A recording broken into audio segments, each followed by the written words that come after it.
காலையில 4 மணிலேருந்து 4:30 மணிக்குள்ள பிரம்ம முகூர்த்த பூஜை பண்ணுறதுக்குள்ள என்னெல்லாம் பண்ணுறேன் அப்படின்றத இந்த வீடியோவில் பார்க்கலாமா?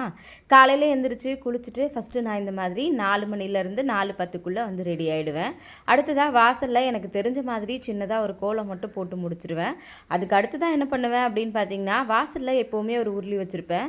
அந்த உருளியில் இருந்த பழைய பூ எல்லாத்தையும் மாற்றிட்டு புது பூ வந்து இந்த மாதிரி வச்சு வாசலில் ஃபஸ்ட்டு ரெடி பண்ணிவிடுவேன். விளக்கேற்றுறதுக்கு முன்னாடி எப்போவுமே வந்து பார்த்திங்கன்னா கோலத்து மேலே தான் உருளி இருக்க மாதிரி ஒரு சின்னதாக ஒரு ஸ்டூல் மாதிரி ஒன்று வச்சுருக்கேன். அந்த ஸ்டாண்டு மேலே தான் வந்து பார்த்திங்கன்னா இந்த உருளியை வந்து எடுத்து வைப்பேன். இது எப்போவுமே பிரம்ம முகூர்த்த பூஜை முடிகிற வரைக்கும் இதே மாதிரி தான் வந்து இருக்கும்.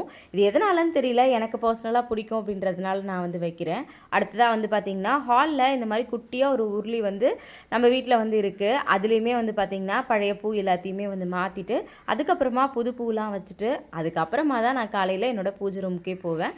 காலைல 4 மணிலேருந்து 4:30 மணி எனக்கு இப்படி தான் இருக்கும்.